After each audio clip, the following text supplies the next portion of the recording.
All right, what's going on, family, man? We got Wes Chase in the building. He is the author of As the Chasm Grows.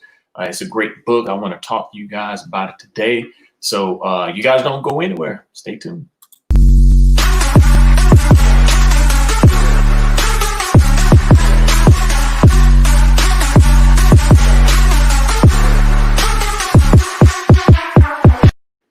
Welcome back, everybody. It's good to have you guys back. I'm glad you're watching. What's going on, Brother Wes? I'm doing good. How you doing today? I'm great, man. I'm great. I was telling everybody about your book, man. You know, I got it. I've read this book. I appreciate that. You guys go out and get it, man. I've read this book 3 times, man. I knew as soon as I started reading, I was going to like it, man. And I wanted you on the show so that you could talk to our viewers about it. Let me show everybody the book. The book is called As the Chasm Grows, the Black Hip Hop and Black American Cultural Contrast. Yes, we talk about the difference between Black American culture and hip hop culture. So let me go ahead and get started, man. Tell the people where you're from, what you're all about, and why you wanted to write this book. Okay. Well, I grew up in Virginia, Bayside District of Virginia Beach, to be exact. My name comes from a neighborhood that I grew up in Virginia. My neighborhood was called Wesley and Chase, so I just took that and made that my Wesley initial name. Yeah, so that's how I got my name here. But yeah, I mean, I grew up in a neighborhood that was a little unique, if you will, because we had lots of Black fathers in my neighborhood. I was thinking about this just in case you asked this question, because Father's Day, of course, is past. Father's Day out with everybody. But I was.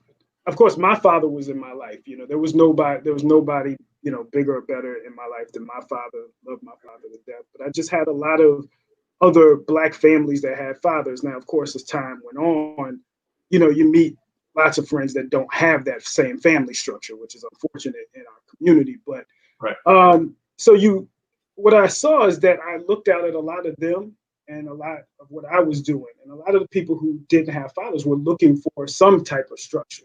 And then as I grew up, hip hop's always been a part of my life. I was born in 1980, at the end of 1980. And I had an older brother as well. So I've been writing down hip hop lyrics since I was, or rap lyrics, I should say, because rap is an art form of hip hop. So right. Hip hop is a bigger part of it, it's a bigger culture. But I've been writing down rap lyrics and just kind of following hip hop ever since I was a kid.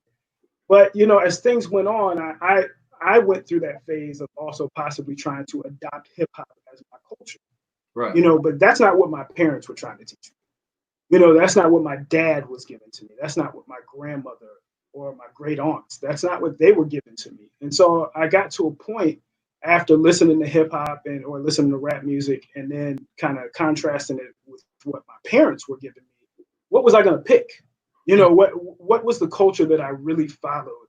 And so that's where this started, you know, and I finally got to a point where I said, you know what, my culture is Black American culture, Southern Black American culture. My family's from Georgia, my whole family's from Georgia. But I said, you know, I started to notice the differences. And as time has gone on, it's been 30 plus years of hip hop culture. I think we're finally at a point where hip hop has enough history, enough icons in it, enough of a voice to say, hey, they are their own culture. They say that themselves. That's not anything I'm putting on hip hop. That is what they believe. They're their own culture. And it's not equivalent to Black American culture. And I thought about, hey, let me start making the distinction, and not so to criticize hip hop culture. Nothing wrong with hip hop being its own culture and community. But I wanted to get back to, like I call it, a reclamation project, right. Sort of what you're doing on this channel, really, when you talk about Black people who want to escape, you know, and just, hey, I want to be Black African. I want to be of an African tribe. I feel the same thing is going on with hip hop. There's a lot of Black Americans who are dropping their Black American culture and saying, hey, hip hop, which is fine if that's what you do. But there's a lot of us that are just out there. And I think, like I said, it's time for a reclamation project. So when you say that you were taking on hip hop culture, what do you mean by that? Do you mean that you were doing the typical things like sagging your pants? Yeah. Things. Yeah. Yo, daddy, yo, job, what's going on, cuz? You know. And to be honest, even that is such a misconception. That's one thing that I learned to this is again me kind of defending hip hop culture. That's what I saw. That's what Black immigrants see. They just see a part of rap, which is the most famous part of hip hop culture. It's the most popular part of hip hop culture. They see a certain genre. They see a certain image, and they think that's all hip hop is.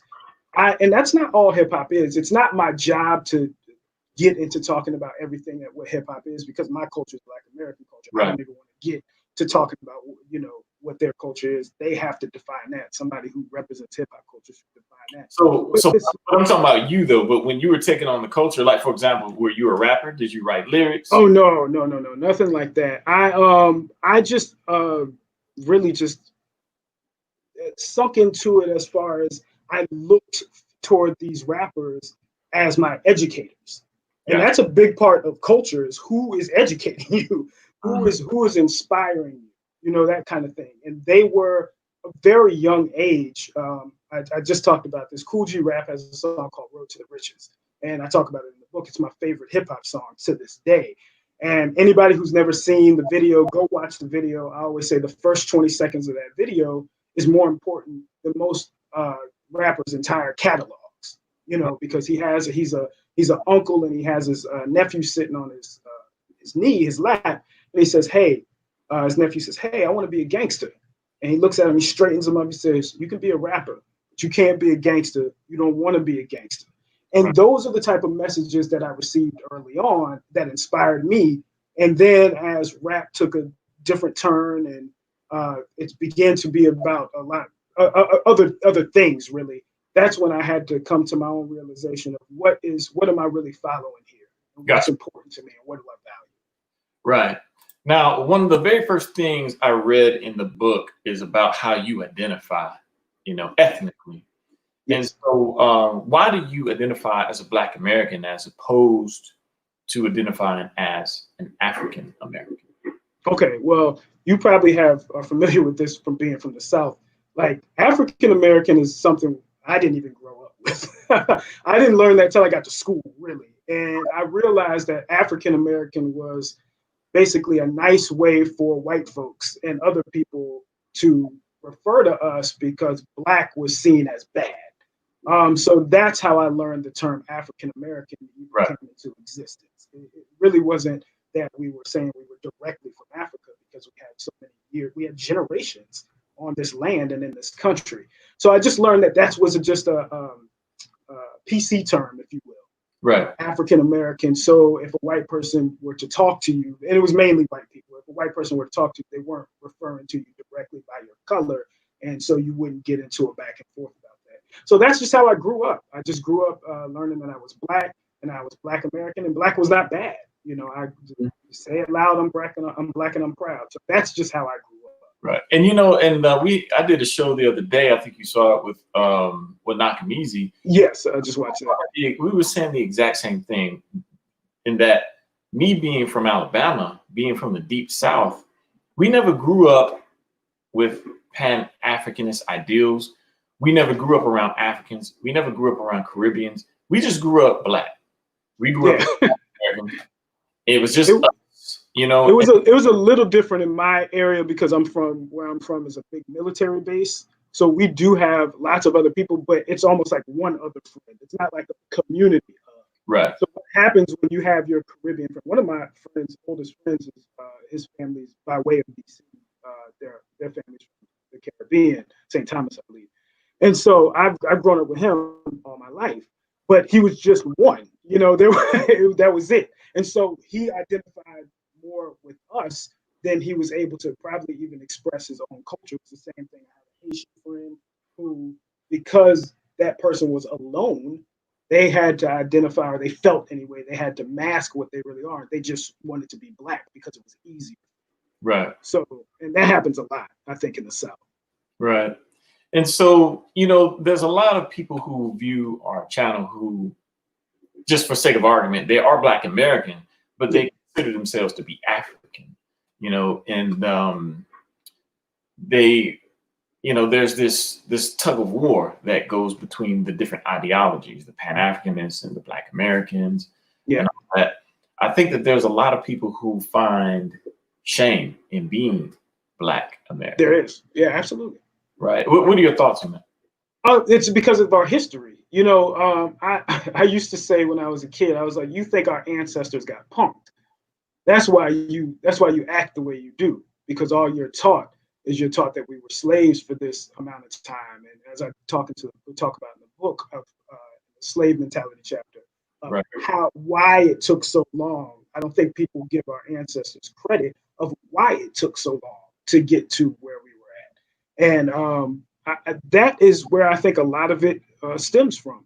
They're really ashamed of the idea that our ancestors, you even hear people say, hey, if I was back in that day, that wouldn't have been me. Mm-hmm. You know, all the internet warriors are just tougher than our ancestors all of a sudden, right? Yeah, all of it. so they know what to do. So I guess that's that hindsight's 2020. You would have had all the right answers back then. There's a lot of answers we don't even have in our community right now, but we'll get into that a little later. But so that's what I think it comes from. It's just the shame, and that's unfortunate that they feel that shame. I never felt like that. I had I guess, a larger understanding of just the plight and the struggle of our ancestors. And once you respect that, you look at it a little differently. So let me ask you this then: how important is identity? You know, in getting it right. To me, it's very important, but we can't. Yes, I have to just say it's very important, because what happens, and this is why technically I wrote the book, is because right now when you combine everybody together and all these different ideas, it's kind of like we talked about before. Mm-hmm. Some people don't have the same attachments to our history. Mm-hmm. And so a person who doesn't have the attachment to, say, somebody who's from, we'll take like an Afro-Cuban, if you will. All right. When they come here and they make a life for themselves, they see, hey, the country gave me something. I was better than I was before. But again, as we talked about before, we're better than we were before, of course. But there was a price to be paid, and that was our ancestors. Now, if we were back in Cuba, guess what? They would feel differently toward that. So that's why I'm not a black is black is black is black. We are all a part of this black community. We should all work together. But I'm not ashamed of anybody, or I'm not trying to tell anybody they shouldn't wave their flag. They shouldn't be proud of who they are. It's only when Black Americans start to be proud of who we are is when it becomes a problem. Now, I'll tell you my theory on that. And see, Nigerians, you know, I lived in Houston for a while. And, you know, Nigerians, they'll have the Nigerian Day Parade in Houston, right, in our country. And they'll be walking down the streets proud with the Nigerian flags, you know what I mean? I salute that. I got no issues with that. No problem, right? Then, you know, you have these Caribbean Day parades, you know what I mean, up in New York, where the Caribbean come out, you know, in Florida, the Haitians will come out and they'll do their thing, they'll wave their flag. But the moment Black Americans stand up and we wave our flag and we talk about how proud we are to be an American, then that's a problem. Yes. And my theory, all the time. All the time. You can't be proud. Right? And I got a couple of theories on that, and I want to know your thoughts on it. Number one, America is the world's number one superpower. Yes. So we've got the nuclear options in ways that no one else has. You know what I mean? Black Americans are the most educated group of Black people on earth. We're the most well off financially, and we have the most freedom than on earth. Black, I'm talking about Blacks. Of all the Black ethnic groups, we have the most. We have the most education. We have the most freedom, right? And everybody wants to be here. So if we say that we're proud to be Americans, it's almost like bragging. It's almost like, you know, saying that we support the American. We support American imperialism in a way. Yes. I think that is part of it. I think that has a lot to do with it, and that we shouldn't because of our history. Right. We should because of our history, but you know, you guys support the American power structure and all that. And the other reason why is because if we say that we're proud, then that means that the jig is up. that means that we're going to start circling the wagons and actually protecting these precious resources that we have in this country, our education system, our access to capital, our political power. Because, before the Obama years, black was black. We didn't care about, we didn't even think to ask Obama, for example, what his lineage was. Yeah. After 8 years of Obama in office, and he didn't do anything specific for us, we started asking questions like, oh, see, you did something for Kenya, but you didn't do nothing for Black Americans. It's because you ain't from us. So now we got to start vetting people. So now that we're waving the flag and we're screaming ADOS, we're screaming FBA, we're screaming Black American, then that's got other foreign Black ethnic groups on edge. What are your thoughts? It could be some of that. I think that to that point, because I've worked effectively with like other Black immigrants. That's just me personally. Okay. I don't, to your point, I don't know. I think they're so used to what they see as our dysfunction as Black Americans. This is how they see it. They do see us as, lots of them see us as a dysfunctional people. Just say it. Yeah, yeah, they see us that way. And I think they're used to that it's been even in the history of our own country. When Black Americans get together, it's such a strong force. I don't know if people know what to do with it. They don't know how to handle it. And that could go to other Black immigrants and other Black cultures as well. So to the Obama thing, I was one of those people who I didn't expect Obama to do much for Black people in that way. I'm going to be very honest with you for a lot of reasons. One, I just thought, I never looked at him. I looked at him as a mixed man because I had never really heard him talk before. Looking at him now, I can understand why the majority of our people see him as a Black American.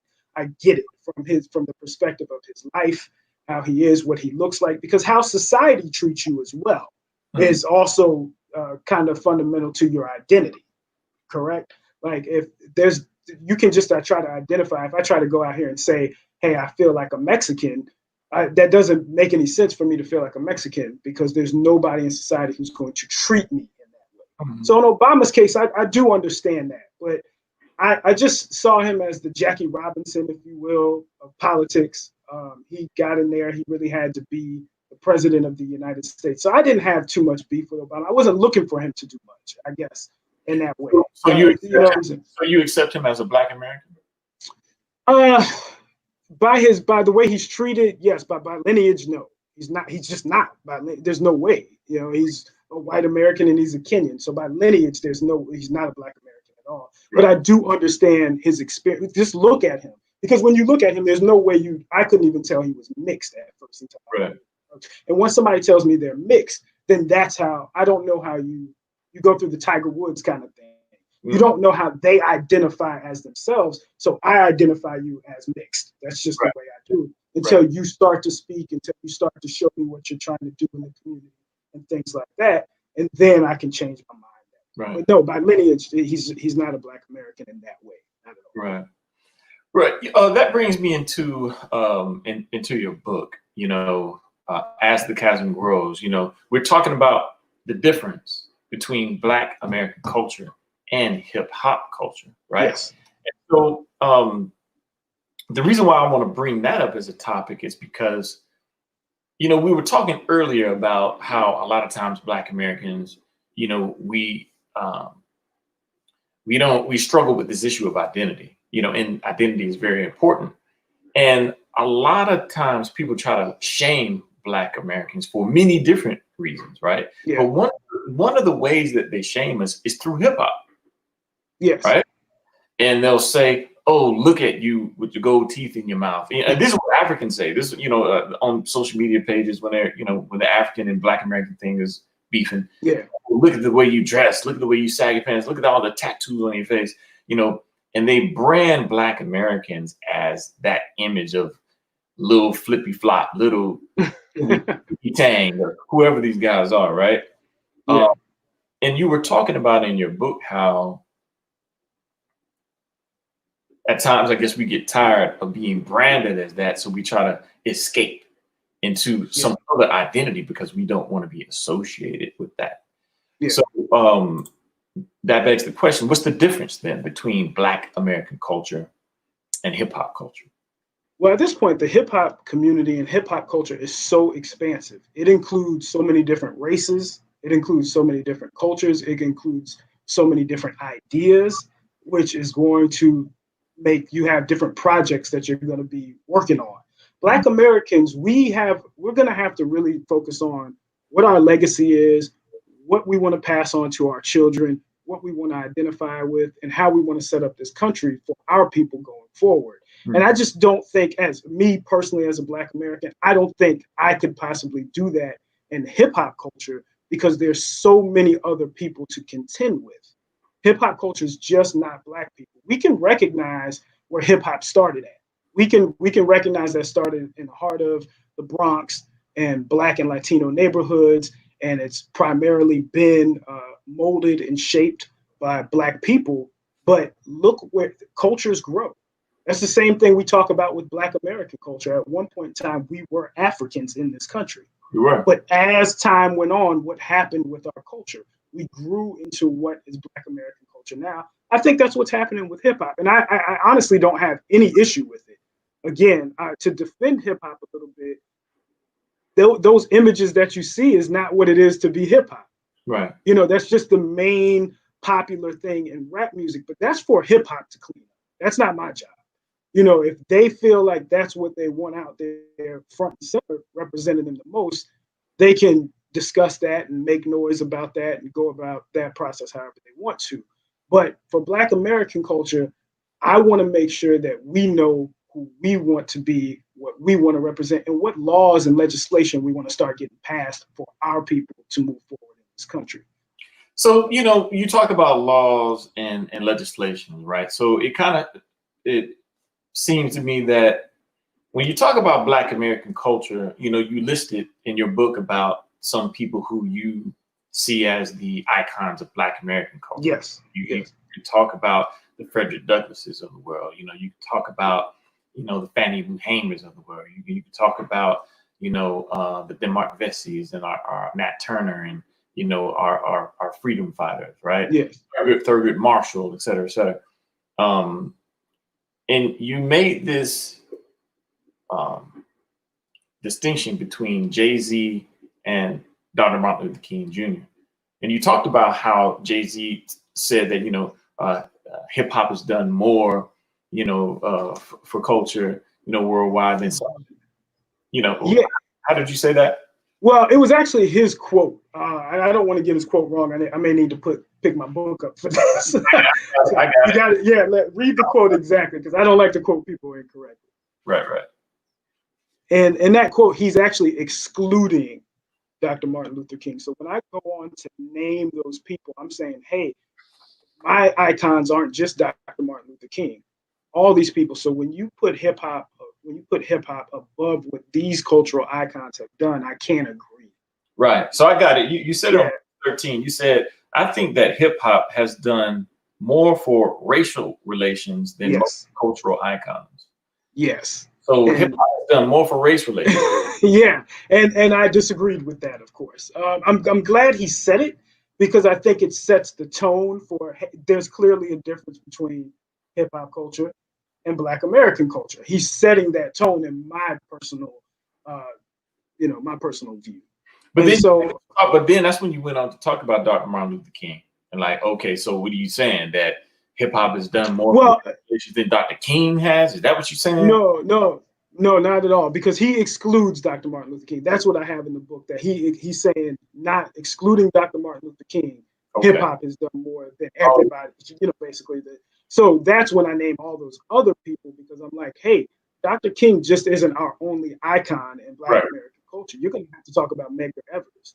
You're going to have to talk about Fred Hampton. Right. You know what I'm saying? You're going to have to talk about recent brothers. I'm not even going back into, the early 1900s. freedom fighters, we're talking about the 60s. You know what I'm saying? You're going to have to talk about those civil rights heroes and everything they fought for, so you can be on stage and look out in the crowd and see all these different races. It's not that Sam Cooke didn't have white fans. He just wasn't allowed to perform in the, they couldn't be, his black fans and his white fans couldn't be in the same place. But because of what they did and what they went through, allows you and every other black artist to be on that stage and see those sea of people, to see all those different races and cultures come together to listen to your music, which is a beautiful thing. So that's what they did. What would you say to those people, the hip hop fans who are going to be watching, and who would make the opposite argument and say, actually, it's the other way around? Because, those laws were able to be passed within the civil rights movement because of the soft power that cultural icons, musical cultural icons have, that they were able to warm the hearts. Absolutely. And the souls. Like, so when you, that's an easy question to answer. those again, they the ones who set the stage. Yeah. You know what I mean? Yeah. Yeah, go ahead. But they also identified as black first. Music was what they did second. And they were willing to give up their dollar. They were willing to give up their power. They were willing to give up all that entertainment value stuff. Look at Muhammad Ali. At the top of his career, he's ready to just give it up and say, look what you're doing to my people. Right. And I don't think that there's enough. I don't see any hip hop artist who's ever come close to doing that. We may have to go back to Chuck D and Public Enemy, but that's about as close as we're going to get. That is not in the DNA of what hip hop has done. And so those people, and they didn't identify their music as their culture. That's the difference. They identified being black as their culture. Mm-hmm. James Brown, say it loud, I'm black and I'm proud. My culture is Black Americanism, and I will express that through music. But it is a situation of, hey, hip hop is now allowed to do these things. And the R&B, everybody is allowed to benefit from the work that they did as Black Americans and as Black people. And that's what I think we're missing when we just see, hey, it was entertainers. It wasn't just entertainers who led this charge. They were just the most visible at it. And they kept it up and said, hey, I'm still Black when it's all said and done. And I think that gets just misconstrued and kind of glossed over. Right. So what you're saying then, I just want to make sure I understand, when you talk about, you acknowledge the contribution and the soft power absolutely that the arts has. Yes, right? Absolutely. On being able to introduce, some of the best of what we as Black American people have to, say, the outside world and to the majority population. Because, there were many times, you probably go back. You remember when rock and roll was something that wasn't even on the radio. People didn't know that we created blues, for example. Yeah. But when the white Americans heard blues, when they heard rock and roll for the first time, maybe that ingratiated themselves to us. Absolutely. And then they began to become fans of Black people that they've never seen before in person. And maybe that had an impact on them. It did. Yeah, of course. Yeah, without a doubt, it had an impact. Without a doubt, yeah. So now you look at someone like Michael Jordan. When we were growing up, Michael Jordan was the most famous person on the planet Earth. So you imagine all these white kids growing up with Michael Jordan as, their hero. Mike Tyson as their hero. These rappers as the hero. LL Cool J back in the day as the hero. And now those guys are legislators now. Now those guys are mayors, and now those guys are in positions of power. And if they ever have to do anything that involves Black life, that will have an impact on Black life, perhaps the soft power of those sports figures and those musical figures would have an impact on them being able to do the right thing, in our name, especially if they grew up, they have Black friends, whatever, et cetera, et cetera. But again, what is the culture that these people represent? That's just the bottom line, because hip hop is saying that it is its own culture, it is its own community. Right. And the Sam Cookes and the James Browns and the Kareem Abdul-Jabbars of that day, they did not identify with the sports that they played or the entertainment that they gave. That wasn't their identity. Right, They right. were a part. They were, in the end, Black Americans, because other people did pop music, correct? Like there were other people. Sam Cooke did kind of pop music. There was Right. other people who did pop music, but he didn't identify his culture as being a pop culture artist. He's a Black man. He Right. knew that. He loved that. He expressed that. And that's what he gave to the world. And I think in hip hop, not that hip hop artists who aren't Black aren't expressing that they're proud to be Black, but they just have a larger community that they're going to have to deal with when it comes to getting things done. And that is where it gets a little hazy, in my personal opinion. And I can't identify with some of the things that they're saying and the way they want to go about it. That's all. But isn't that pretty much kind of the bedrock of Black American culture? In that Black American culture is, as I've always said on the show, not only the basis of American pop culture, but it's also the basis of world pop culture. That's just what makes us as Black Americans unique. The culture that we create goes global all the time. Yes. So whether it's jazz, it's global. Whether it's hip hop, it's global. Whether it's funk, it's global. You know, you can go anywhere in the world. You can go to Germany. You can go to France. You can go to Russia. You can go to some little corner in an African village, and you're going to hear our art forms. You're going to see our dance styles. You're going to see people across the globe adopt our image in all of the different genres. So yes, of music. But you're also going to see that. You're also going to see Malcolm X everywhere. You're right. also going to see Dr. Martin Luther King Jr. everywhere. Right. People know who Harriet Tubman is. People know who Frederick Douglass is. So it's just in how you look at it. And if that is what you think is most beneficial, that the world sees us in an entertainment light only or mainly, not saying you in particular, but I'm just saying in general, if that's what we're looking at as a people and saying, hey, look at all these people who admire us, well, what do they admire us for? At some point in time, that question has to be asked. Like, what are we just entertainment for these folks? For example, look at what's going on globally right now, you know, with our freedom struggle to change policing in this country. Yes. The whole world ain't rapping to no beat, man. Exactly. They're marching with us, and they're changing the laws in their country. Absolutely. So just like the civil rights movement, you know, changed the world, it changed this country and the world. Now our freedom struggle to change policing is going to change the world. Yes. So there are going to be new leaders out there who emerge that, you know, when it comes to Black American culture, the world looks at us.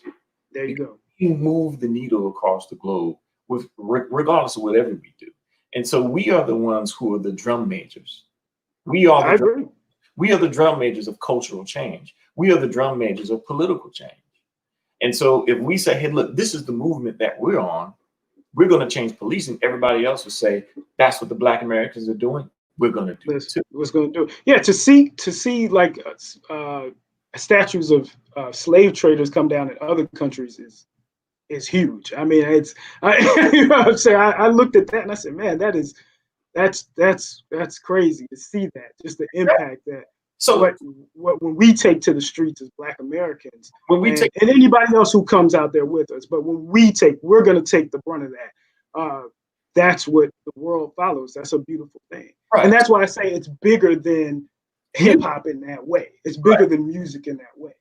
And I'm agreeing with you 100%. And that's why I bring up what's currently going on. So basically what I'm getting at is if the world follows us based on our liberation struggles, and the world also follows us based on our musical talent, if they're influenced by both our intellect and our art, then why is hip hop culture different than Black American culture? Because I guess based on your argument, what you're saying is, for example, what we're doing for this struggle to change policing, that's Black American. But what we do in terms of how we influence the world in hip hop, well, that's just hip hop. Why are they different? I think we've influenced the world both ways. I honestly think we influence the world both ways. And our political leaders, just because our political leaders that influence the world are back in the 60s. We see more of them back in the 60s. And the ones that you feel influence the world now are through hip hop. It's okay for that to be different. Again, hip hop is the culture that is saying it is a different culture. Like they are the ones who are saying, hey, this is hip hop culture. I don't want black people to feel like their blackness is being robbed with them if they don't identify with hip hop culture. Because the bottom line is this: two questions. Is hip hop a real culture in a community? Yes. And my answer is yes. Yeah. Now, by default of being black, am I automatically a part of hip hop culture? Then there's your difference. No, yeah, exactly. So no matter how far the conversation goes, no matter how murky it gets, those are the two foundational questions you can always come back to. And it shows that there's a difference. And it's okay. Again, my thing is that I'm not trying to rob anybody in hip hop of their blackness. They are the people who are a part of black hip hop culture, because like I said, hip hop culture is huge. It involves so many different races. It involves so many different cultures and so many different types of people, which is a beautiful thing in some rights. But it's just when it gets down to the work of what needs to be done in our community, which way are we going to go? And as a Black American, I can tell you which way I want to go. Right. And I don't have to confer with anybody else about, hey, is this the right way to go? Or is this not? Right. Let me ask you this now. As I was reading the book, I came to this question. I said, is hip hop culture, is it lower class than Black American? No. I think when I think about classes, I think about education. I think that's the first thing I think about when I think about class. I know most people think about money, but most people, I think about education. The first thing I think about class. It doesn't have to be book smarts either. Education can be, what can you do with your hands? What can, everybody thinks that you have to go to college to be smart. What can you produce for your people? That is education and ability. But let's keep it real. Like these days, especially, a lot of these hip hop artists, they do sag their pants. They got to go out. They got tattoos all over their face. Yeah. I mean, it's their culture. That's the way they look, So do you look at that as saying, if that guy walks into your house and he says, he's there to meet your daughter, are you happy about that? You know what I mean? Well, I'm not happy about. I wouldn't be happy about a lot of different looks. So tattoos on the face would just be one of them. So, but I tend to take people as they are, but we don't want to get too far into that. That's my personal thing. So I tend to take people how they are and try to get to know a person no matter how they look. Because I know how I'm judged when I walk out these doors. Oh, yeah. I know how people see me, and whether I'm not going to blame it on hip hop. We know how people see us as Black men. They see us as a threat. I mean, the moment we walk outside, you get it every day. Every Black man does. I know we do. So when we start talking about class, I know I would not. Hip hop is too broad. It's too big. And even if we're talking about just the Black people in hip hop, we have to talk about, well, what's your educational level? You can't look at someone like KRS-One and say, or Chuck D and say they're lower class. They're the epitome of hip hop. Okay, they're some of the most educated brothers we've ever seen. Look at somebody like Lil Wayne, for example. I mean, he's got all the money in the world, but does he have class? Whatever he's expressed, I think he's just expressed himself artistically, and I can't tell from that. I know KRS-One, I know Chuck D, I know lots of these brothers have decided to do more than just art. They put themselves out there more. So is that in Lil Wayne? Possibly. I don't know. He has to do that on his own. But to me, to be honest, I don't care because he's, I want him to do well as a Black man, but I can't focus on, that's one of the reasons the separation of culture is so great, I can't focus on what they're doing over there. Let them do what they do. Let them mold and shape and grow their culture how they feel it's right. And I'm going to applaud and help out where I can, as if that's what they want as Black people, because we're still a part of this Black community. I would never excommunicate anybody out of this Black community because you have tattoos on your face, or because you love hip hop, or because you're Caribbean, or because you're African. You're still a part of this Black community. But we have to find this isn't about division. It isn't a competition. It's about definition and direction. And we have to, as Black Americans who don't identify with hip hop, we're going to have to come together and find out what our definition and direction is. And that's it. And salute to everybody else who's doing their thing. We can come together when we can, but there's certain things that we need to press forward on as Black Americans. Right. You know, when I went to Morehouse, and you know, did you go to an HBCU, by the way? I did not. I went to Old Dominion University. I loved my school. It was so diverse. It was one of the best learning experiences of my life. I went to basically a majority Black high school. So when I came out of high school, I said, you know, I'm going to have to learn how to deal with other people. I've been dealing with Black folks all my life. If I'm going to get out in this world, I really want to learn how to deal with. I want to see some different people. I want to know how other cultures act. So that was my way to. Once I finally decided I was going to go to college, I didn't even know if I was going to go to college. Right. But once I finally made that decision, I said, you know what? I'm going to go to Old Dominion University, and it's one of the greatest experiences of my life. I love that school. And you pledged a fraternity, right? I did. Alpha Phi Alpha Fraternity Incorporated. I did. There you go. All right. Well, you know, I pledged Kappa, and you did? and I went to Morehouse, and so that's right. What's up? And you know, and the thing is that you know, I studied finance in college, and I had a class which one of the best classes that I had was leadership and professional development. Mm-hmm. And this leadership and professional development class, it taught public speaking, it taught about how to dress, it taught about how to get your suits tailored, it taught about how to sit down at a table, how to eat with your fork and spoon, all that stuff. Just like a old classic HBCU. They wanted us to know, they talked to us about our hair, the way we were going to be perceived from a corporate perspective, because they knew that when we graduated, we were going to go to the corporate world, which is what I did. I went into banking, and I walked down those halls of Morgan Stanley, just as tall with my chest out and my back straight. And I was able to do that with all those lessons that I learned in leadership and professional development at Morehouse. And I'm telling you, there were times where I would be in the office and people would walk in for an interview, Black men, and I could look at them and I knew that they were not going to get the job. Yeah, it's unfortunate. It happens a lot too. From miles away, I could see that they were not going to get that job because of the way they walked. Just because of the way they walked. Yeah. You know what I'm talking about? No, I do. Absolutely. They walked. Just because of their body language, just because of the way their hair was. And they did not get that grooming class that we went through Kappa Alpha Psi and through leadership and professional development at Morehouse. They came in there with the bebop. Yeah, you know what I'm saying? Yeah, you know what? Where we go for this job, man? You know what I'm saying? Okay, yeah. So just tell them we'll be and all that, the bebop talking, and they out of it. Yeah. I went to a job interview in Atlanta, and I had on a suit which cost about $1,000, and they had to be about 50 people in that room. I came later than everybody else, and out of all the people they selected, they picked me only. They snatched me up out of there, left everybody behind, and they told me when I got to the back that my presentation said it all from jump. Yeah.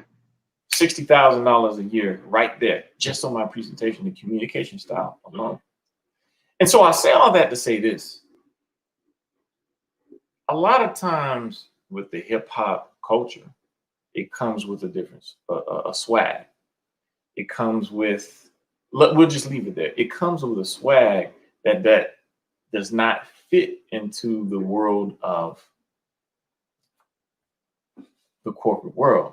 Working, where you can be a professional, let's say the professional world. And I think that as an upperclassman, now as a graduate student, because I'm a graduate student now at the University of North Alabama, when I see young men who exhibit hip hop cultural characteristics, I would encourage them to stay away from that, because I want them to be able to prepare themselves for the future. I feel like if they stay in that unless you doing it big in hip hop. You know what I'm saying? Yeah. Put it like this.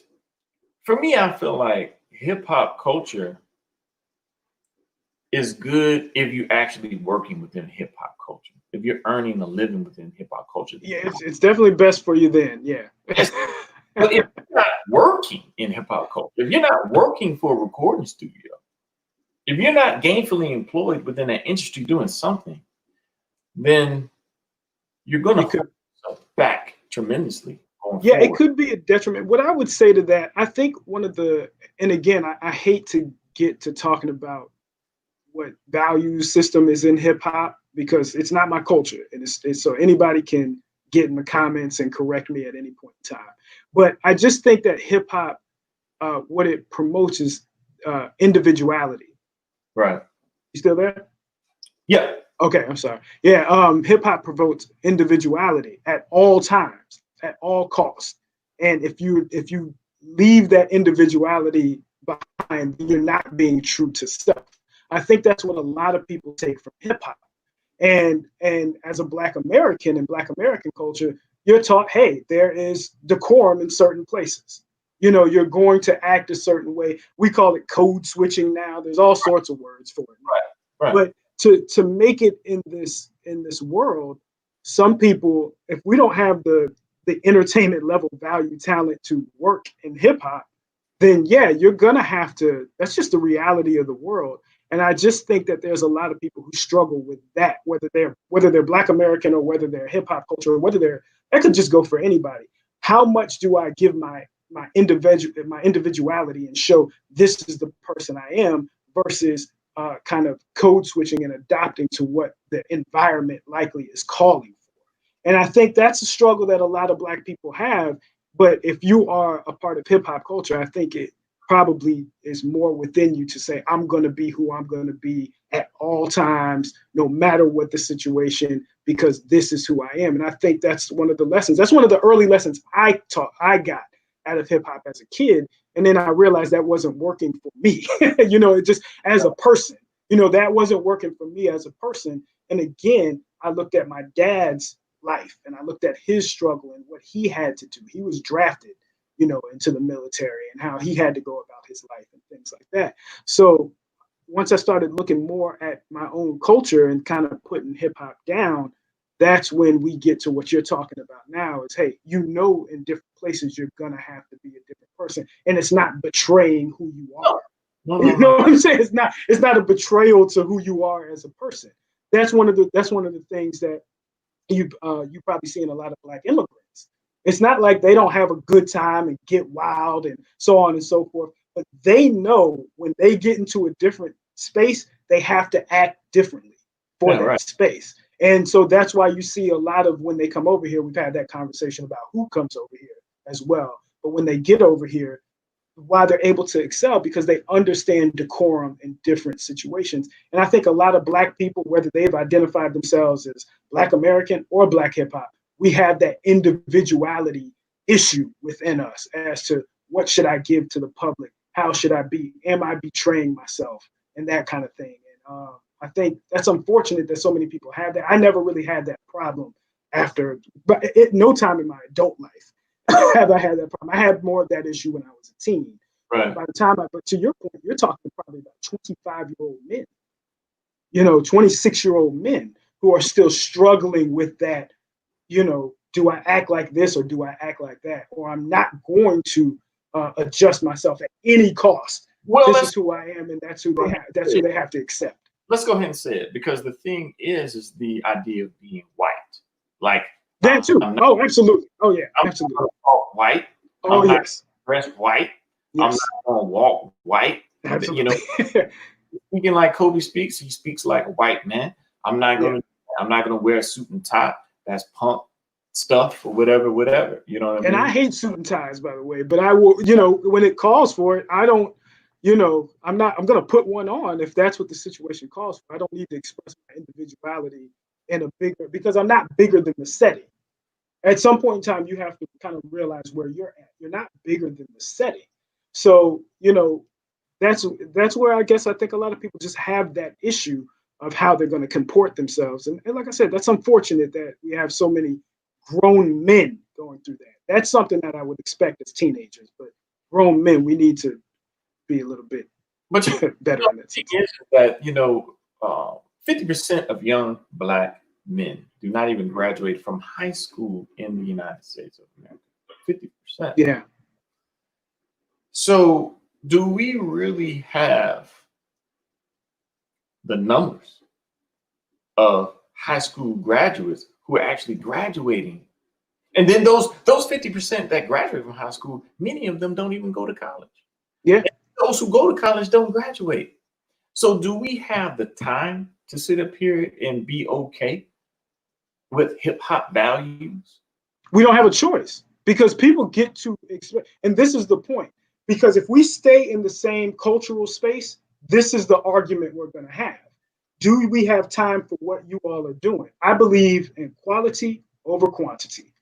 I don't believe in strength in numbers all the time. It doesn't always move that way. There are communities that the Asian community in this country is doing pretty well. They're far less than we are in totality. Yeah, and but that's just. But they're also not walking around with gold teeth in their mouth. They don't have some of them. Some of them are. Some of them, but not to the numbers of what you're saying. That's the point. But this is the reason why I get to the cultural argument of I don't have time to argue with you about what you feel is the right cultural space for you to be in. If you feel that's right, that's fine with me. Express yourself how you want to.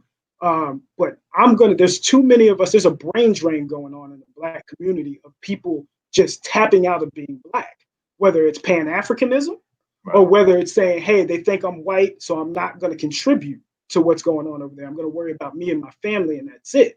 And they still feel Black. They still know they're Black people. It's not like these people have renounced being Black people, but they're just tired of the argument of, hey, when I say something over here, I get crucified because I get told I'm white, or I get told I'm a sellout, or I get told I'm a coon. And nobody's got time to deal with that. So let the cultures be, and even in Black American culture, we're still going to have that issue. But at least we know the same cultural position we're coming from. We know the same legacy that we're trying to uphold. You're not going to have an issue with a lot of people who represent Black American culture who are going to say, yeah, I work in corporate America, and of course I have to code switch. Like of course I do. This is how I'm going to keep my job. This is how I'm going to keep my livelihood. And when I'm in a better position to make changes, we will do so. So that's basically the point I'm making as to why we need to be sure that we're talking. We need to identify what cultural perspective we're coming from, and then we know how to deal with each other a lot better. Right. Coming up, we all listen to hip hop music, and it's been a guilty pleasure for all of us. I used to like that song Laffy Taffy, man. Come on, You like that song? I didn't like I like Laffy Taffy. I did not like that song. But anyway, go ahead. Yeah, but so the thing is right. If I ever found myself in that cultural space, my community, I live in a community. I grew up in a suburban community, all Black, and in my community, this is pretty much kind of like I'm looking outside the window now, all Black, doctors, lawyers, bankers. My preacher is down the road. I got another preacher right across the street. Police officer right across the street from me. Kappa, Alpha, Omega. Mm-hmm. All of that is here. And when I was growing up, there wasn't a single family in here who was divorced. There wasn't a single parent family in the community. Everybody had a 2-parent household in my community growing up. So when I walked around, all of these scholars and all of these Kappa men, because we got a lot of Kappa men here. If I ever sagged my pants, they say, hey, pick those pants. Pick your pants up, boy. You know what I mean? If I ever made a mistake in speaking, they would always correct me. You ain't fixing to do nothing, and all that kind of thing. So are you saying then that if you saw a young black man who was sagging his pants and talking in broken English, slang, jive, or whatever, you wouldn't say to him, "Hey man, pick up your pants." Correct. Depends on the situation. Depends on the situation. If we were in a spot where, like, you're in a church. Yeah. You know what I'm saying? Like, if we're in a spot, your individuality does not matter here. You're not bigger than the situation. But if we're out in the street and we're in public space, my thought is, like, if you don't like what goes on in public, stay your ass at home. Right. Because anything can go on in public. So I'm not for trying to tell black men, especially, but anybody, when they're in their most comfortable space, especially when we're in our neighborhoods.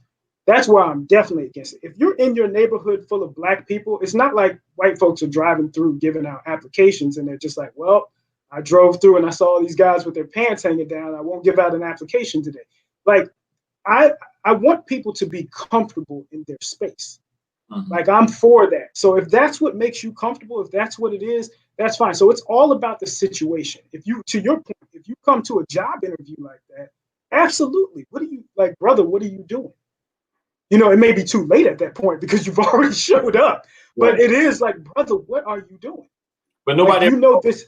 But if nobody ever tells you before, and if no one ever helps you develop soft skills, because that's what it's called. If no one helps you to develop soft skills, then at the job interview is the last place you want to learn. Agreed. No, I totally agree. But again, where is this person going to respect the word from?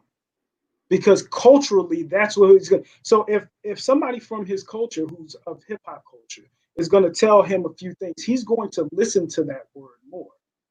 This is why, again, it is best for us to decide, because there's black Americans who just follow styles. They're not part of hip hop culture in that way. They just think a style is cool and they follow styles. We have that in our culture. It's not abnormal, but you need to identify who you're talking to, what the situation is, and you'll get the word better across at that point. So that's just how I personally handle it. And I'm never trying to change a person of who they are, but I will. And that's also about what you tell them. This is not, I tend to tell brothers, hey, you're not betraying yourself by doing something different in a different situation. It's about the situation you're in. And if they can't understand that, then there's no reason for the conversation to go any further, because they believe their individuality trumps everything.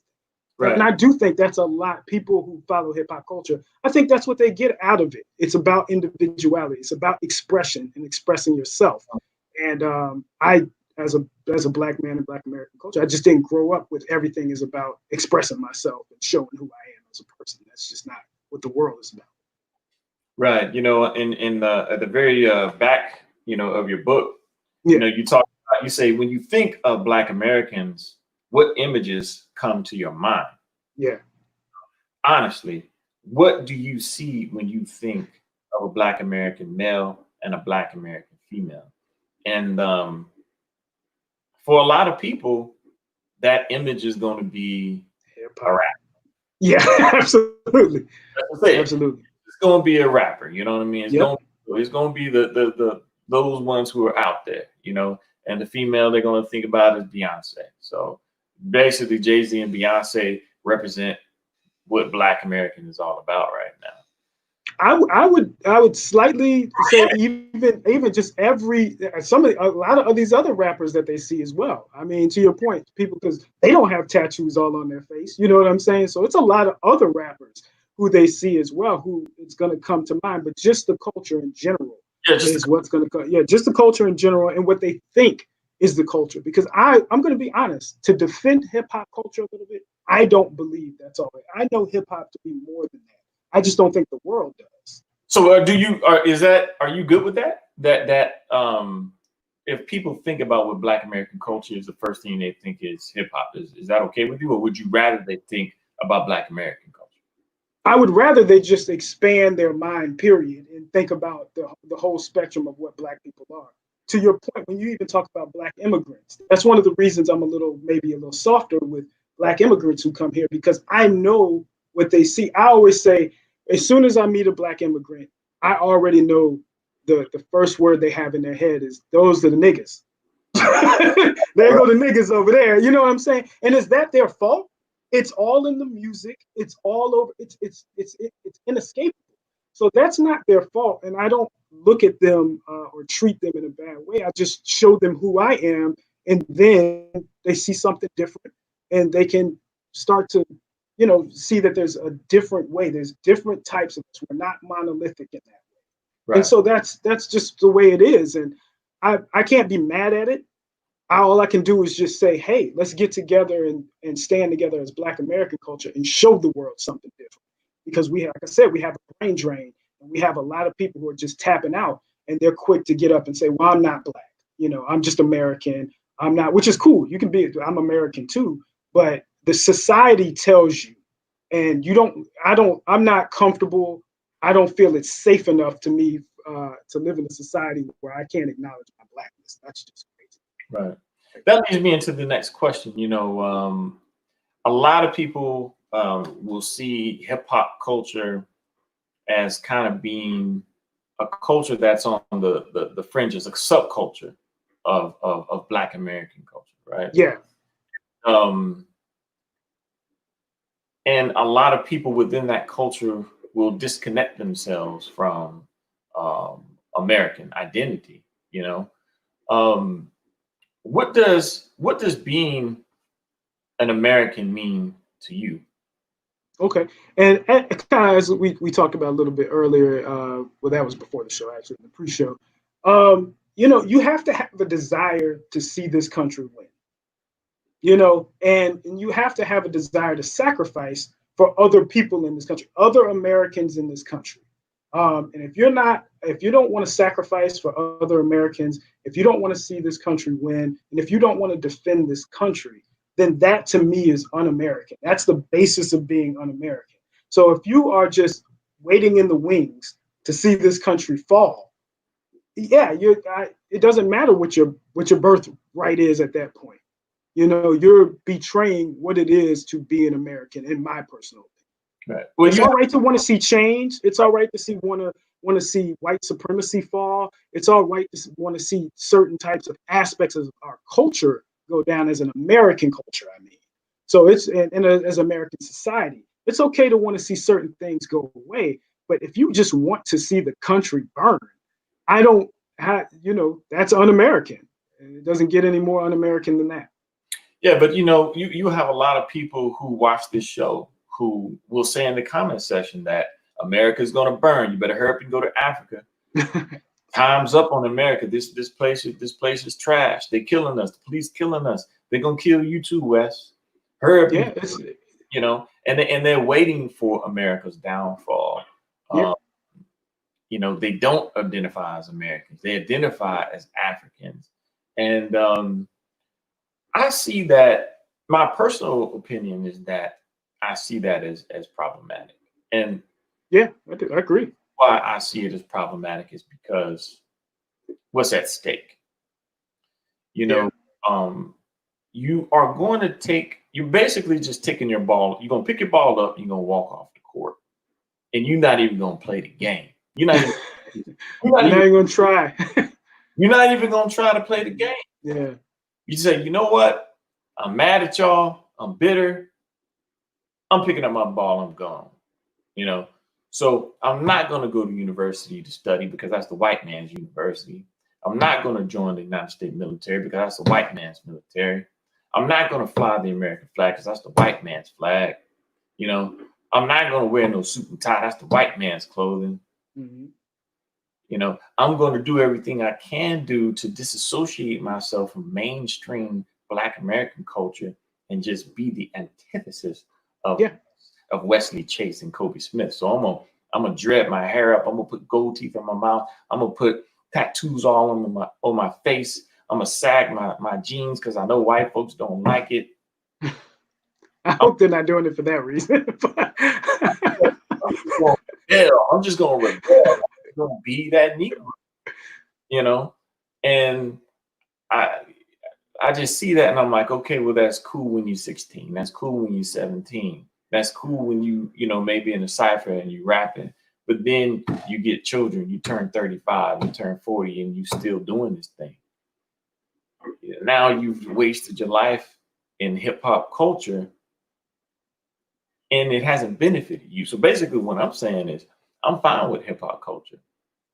I like it, but as an art form, particularly for those of us who are working within the industry. But I personally believe that it can be harmful to those of us who are going to be regular Joes out here Yeah. working as engineers, working at the post office. And if you ever want to move up in life, that hip hop persona is going to hurt you tremendously. And I would encourage, particularly young Black men, to at some point grow up and grow out of it. But we Go ahead. yeah, we have to do that, period, as Black men. We have too many Black men who are waiting till they're 35 and 40 to now call themselves men. Right. We need to get to 22 and 23 and start being able to call ourselves men and be able to take care of our families and care about more than ourselves. So that's just, again, has nothing to do with Black immigrants, got nothing to do with white Americans. That's that's the conflict we have as Black Americans in expressing our identity and trying to find our identity.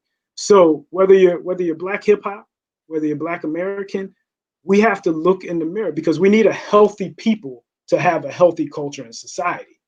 And if the only way you feel healthy is that you're expressing yourself through clothing, or you're expressing yourself through your material possessions, if that's the only way you feel healthy, that is what I think is dangerous in the end, no matter which culture you fall into.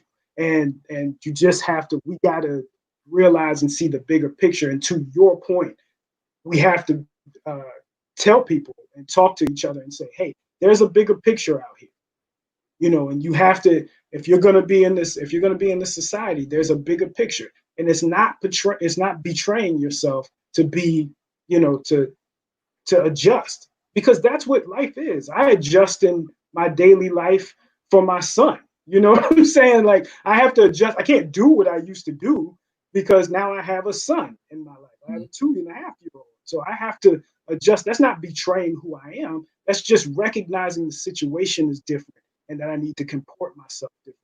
And so that is the best way I can explain it to people. Some people are going to take to it. Some people are going to say, to hell with you, man. I'm going to do what I'm going to do. And I say, good luck, best wishes. But I'm not going to fight with my brothers and sisters about their behavior. All I can do is try to show improve, if you will, which is a very hip hop term, and just do the best I can and get with like-minded folks and see what we can do to advance our community as a whole. So, but aren't you doing that with your book, though? I mean, aren't you sparking the dialogue? I mean, absolutely. You wrote the book, so at the end of the day, I don't see you as somebody who just don't care and just let. But you have to see why I care, because the book is really, anybody can read the book. White people can read and learn something. So the book is for anybody to read, but the book is directed at those of us who represent Black American culture. That's why, like I said, I do a little defense of hip hop culture in there, and I do a little criticism of hip hop culture in there. But the book is to say, hey, let's reevaluate our history as Black Americans in this country, and let's talk about what legacy we want to go moving forward. What do we want to leave for our children? What are we trying to tell not just the world, actually to hell with what we're trying to tell the world. What are we trying to tell ourselves about us? What is it that we want to get across, and what is it that we want to be as Black Americans? So that's basically what the whole book is about. Like I said, it's a reclamation project, and I want to get folks that who represent Black Americanism to back together and see what we can do. We can move mountains. I know that. Right. Let me ask you this. When I was in Ghana and when I was in Liberia, one of the things that I noticed was that they had all these associations of unemployed college graduates, right? There are a lot of those such associations around, and they all form together like on a weekend. And the number one topic of discussion? Who's that? Getting out of getting here or getting to somewhere else. Yeah, I can imagine that. Because if opportunity isn't there, You know, it's not that they don't love their country, but if opportunity isn't there, you gotta go where opportunity is, and then hopefully come back and do what Yeah. you can do. Do you realize that in Ghana, how much do you think, and I'm leading somewhere with this, I'm going somewhere with Okay. this, Yeah. how much do you think a doctor, a medical Oh, doctor, man, I have no idea. makes in Ghana? How much you I think? have no idea. No clue.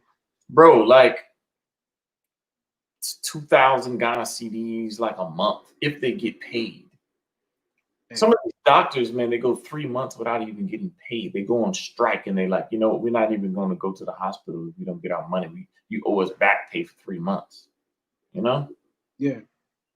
You know, I dated this this doctor in Ghana, man, who she was just broke. She didn't have no money because she didn't get paid. And so what do you think they want to do? They want to come here to where we are.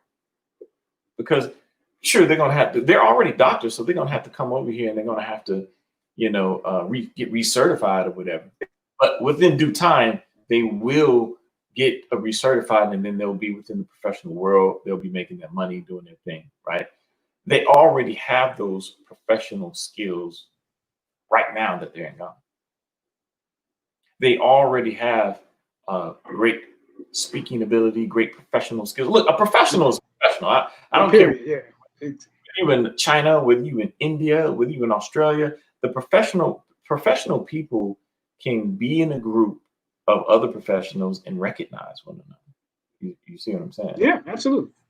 So these Nigerian professionals, for example, who are in Nigeria, who are fighting to come over here, they'll come over here and then they will surpass many Black Americans um, educationally, financially.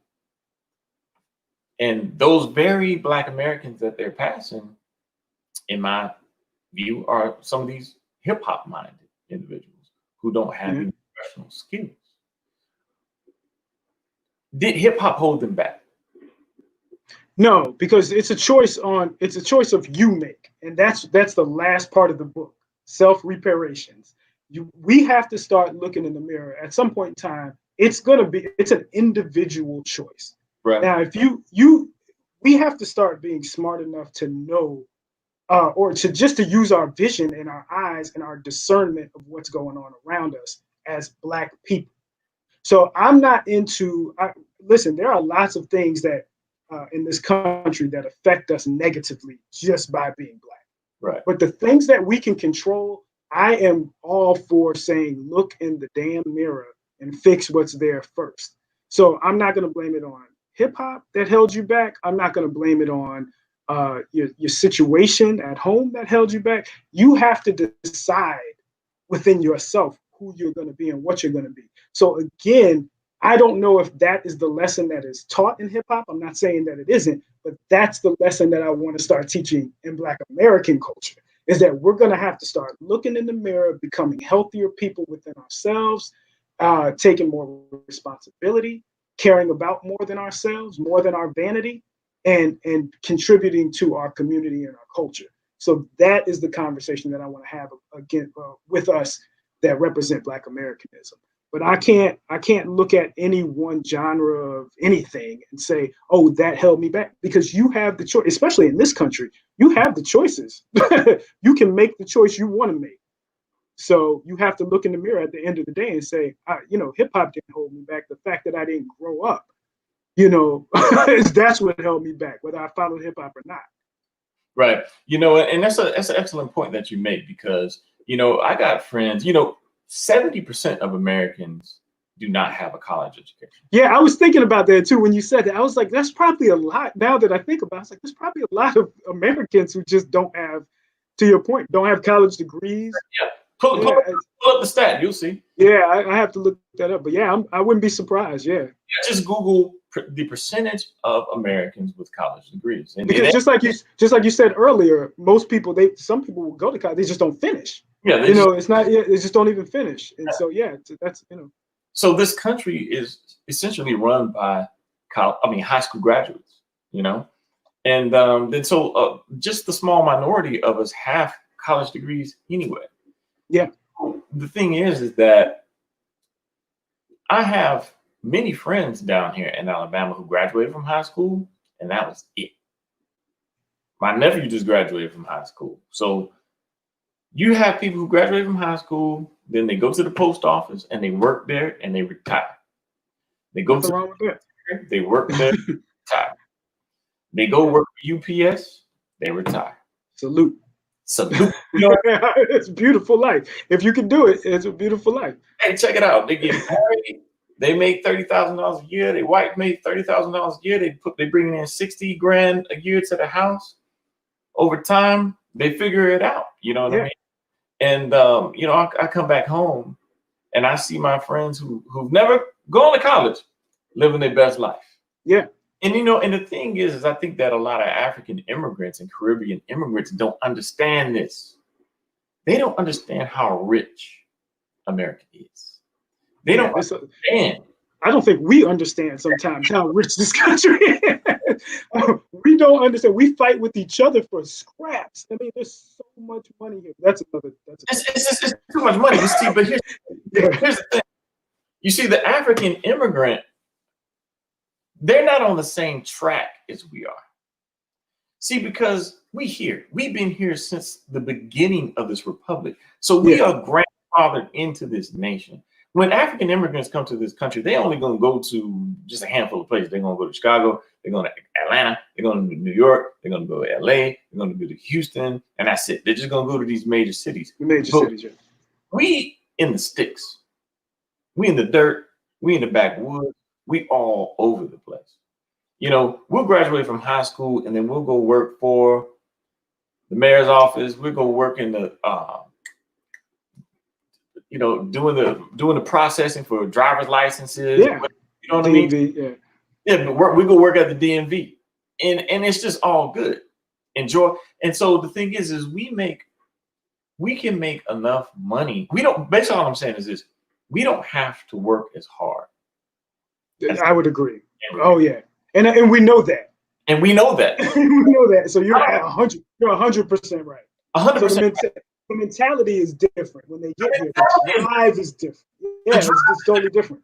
And salute to them. I love that. You know what I'm saying? Salute to those Black immigrants who come here and understand that their drive has to be different. Yeah. We got to come up. We have to match that, or to your point, maybe we don't. Maybe we're happy. You don't have to what we're doing.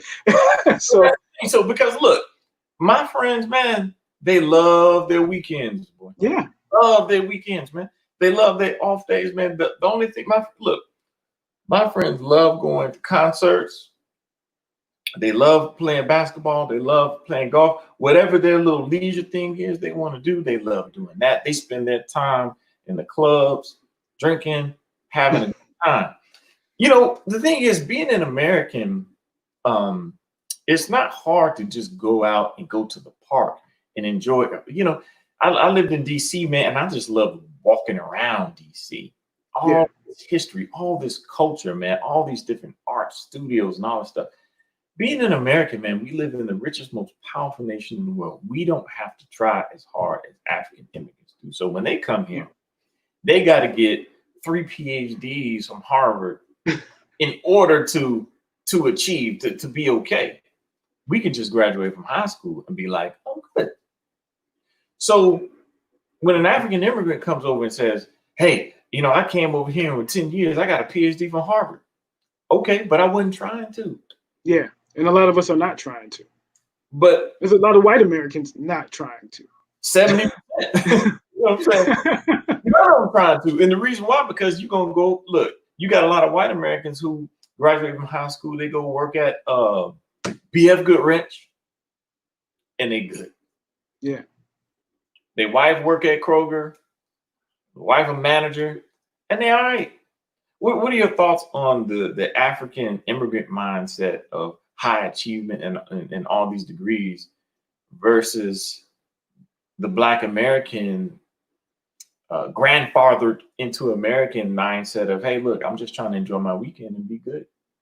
Yeah. If it works for either group, it's fine with me. Like I said, if that's what you want to do, I don't knock anybody for what they want their life to be until they complain about it. Right. You know, once you complain about your life, then I start to examine and pick apart, what you're doing in your life and things like that. So if you are working at the post office and you see that black immigrant over there, and to your point, I think you actually had a conversation about this. This may have been with Easy, where you said, "Hey, what are they doing over there?" And you said, "Hey, you have the same opportunity to do the same thing." That's when I started to become that person. But if people are, I have no problems with black immigrants of any stripe and type coming to this country to contribute. I just want you to respect our struggle, respect our culture, work with us. That's it. Right. That's all it is for me. Don't come to the country and put us down, and try to be the different type of black. I know every black immigrant does not do that, but there's a significant amount that do. I have my own personal stories that I don't want to get into, but I know that is definitely prevalent, and we don't have to, cannibalize each other as black people to get Right. ahead, and that's what we need to learn.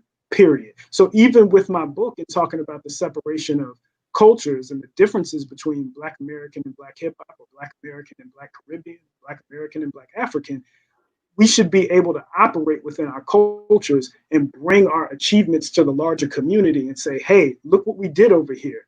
Maybe this will work for all of us. How about we give it a shot? Because I just think that there are ideas that are not even making it out of incubation stage. And I mean, great ideas, because we're trying to fit it into culturally into places that it doesn't make sense, where different cultures are trying to achieve different things and walk down different lanes. So this is the point of this book, is to say, hey, Black American culture, what do we want to do? Let's talk about it. Right. Hey, well, look, man, I'm gonna go ahead and close out the show. I really enjoyed this talk, man. We got to definitely do this again. Okay. I got a And show then idea. Go ahead. go ahead. Yeah, I got a show idea that I want to talk about. I want to talk about the topic of African booty scratcher, man. Every African immigrant has the story about how they were called African booty scratchers in high school, and how, because they were called an African booty scratcher when they were in the 6th grade, they don't ever, ever, ever want to deal with another Black American again. They'll be 45 years old. They'll still be crying about, when they was 12 years old, they got called an African booty scratcher. I think that that's a myth, and that a lot of them kind of exaggerate that story. But Yeah. I want to talk about the culture of Jonin. You're talking about Black American culture, Jonin, and I don't know what y'all call it in Georgia, but we call it Jonin, Jankin, the dozens, and Yeah. all, and how African immigrants need to kind of understand what that culture is all about in order, especially when they're young, in order to have a better relationship with us as Black American people. But I'm going to go ahead and give you the last word. Yeah, well, I have it could be a long last word, because I had two things I did want to talk about and get your opinion on. Right now, we have Blackout Day that's coming up on July 7th. And for those who are not familiar with what Blackout Day is, it's a call to action for the Black community to show the power of the Black dollar, if you will, by not buying anything from any business. And again, this is to show our spending power and the impact we have on the economy just as Black people. I think the argument's already been weakened a little bit, because they're already extending it out to any culture, all races, and saying, hey, whatever race you are, don't spend any money on July 7th. And my thought process to that is that the American government already knows what would happen if, people don't spend money. That's why folks got stimulus checks, right? So I'm not a fan of this idea. I think they're taking a strength in numbers approach to kind of include all the races and things. And I don't want us to put ourselves in a position as a Black community to prove that we are weak, either by one, everybody not participating in Blackout Day, or two, we didn't have the financial impact that we thought we would have, if people actually do sit out. So I think that in addition to kind of actually asking to kill this idea of Blackout Day, I was wondering who originated it and why July 7th. Well, let me first ask you, have you heard, are you aware that this is going on? Okay, this is big on social media. Okay, so I guess to the everyday Black community, I wanted to just ask you not to support Blackout Day, not to spend money. The idea of not spending money on any day is a big problem. And if you thought it was a good idea to not spend money, you're likely part of the problem because you don't shop at Black businesses right now. Right. Because the first thought that I had with Blackout Day was, hey, if I don't spend money, the brother down the street doesn't get paid that day. Mm-hmm. The sister around the corner who provides products and services, she doesn't get paid that day. So it's such a bad idea. We don't want to take any money out of our Black community at any cost. And there is the people who are pushing it are mainly celebrities right now. That's mainly who's pushing this idea. And those people typically know how to do one or two things. They either know how to destroy the community or make themselves wealthier. And that's what I think is going on here. And instead of a ceremonial gesture like not spending money, there's some ways we can build the community. So I did want to issue a challenge, if you'll let me, to the Black community. If you agreed with this day, I want you to start shopping at Black businesses today. It is imperative that you go out and find Black businesses. And I don't just mean restaurants. Nothing wrong with our Black restaurants, but you need to find products and services that you need to start spending your money at.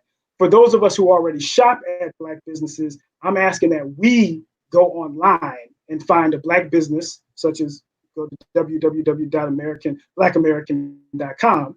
You can pick up some things there. If you're if you like books, find a bookstore in Flint, Michigan.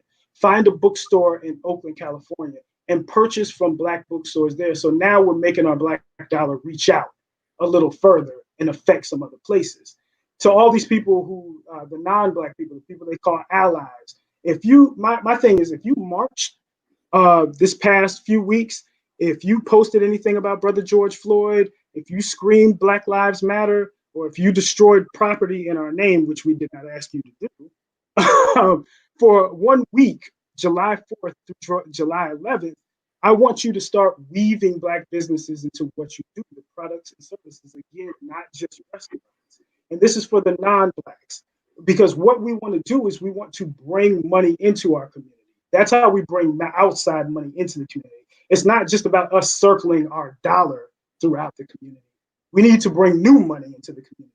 So all those people who claim they're allies, we want you to start doing that. And we want you to take pictures of the Black businesses and post receipts of where you went to and promote Black businesses. That's how you're going to really let us know that you're standing with our community, by going out there and supporting Black businesses in that way.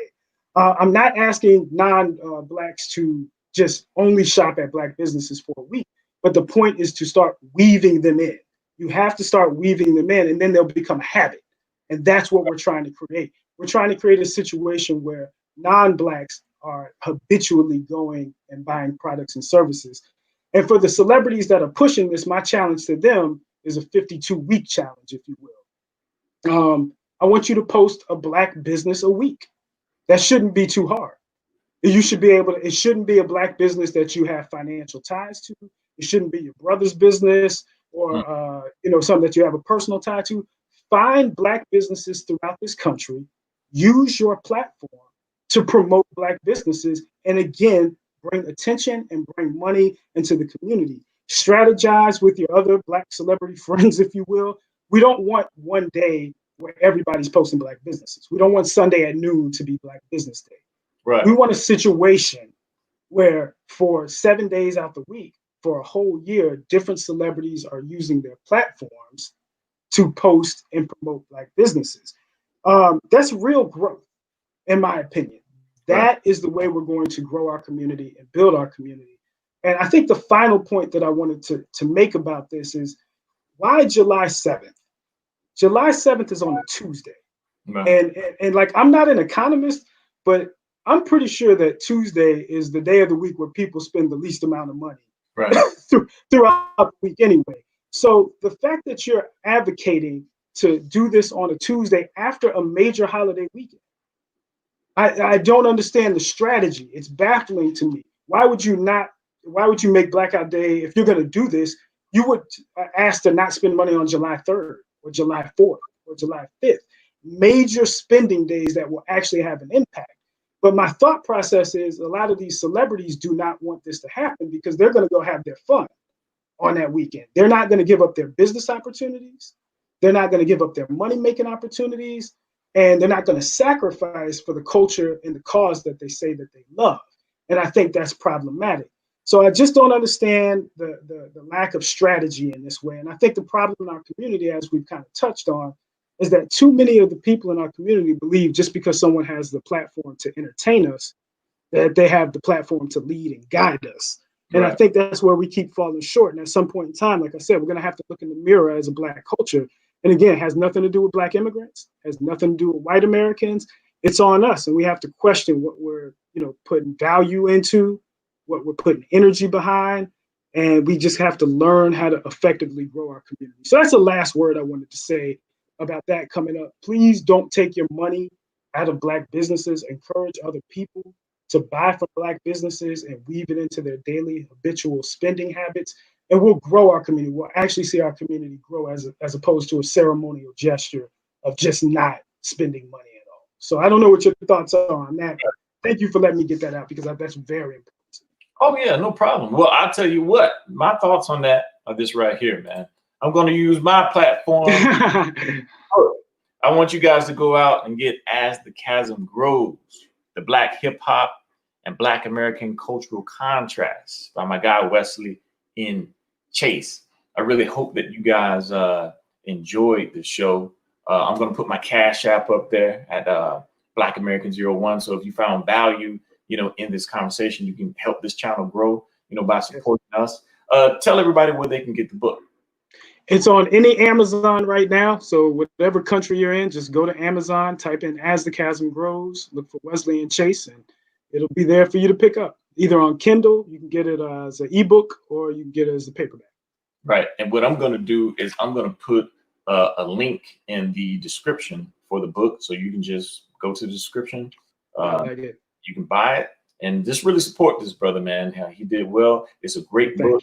All of my viewers, most of you anyway, you love this country. You love being a Black American. And if you really want to be inspired, to be an American, you just really want to learn more about ethnic pride and go and buy his book, man. And I appreciate that, brother. All right. So that's the show, man. Thank you guys for joining us, man. And we will see you on the next one. Peace.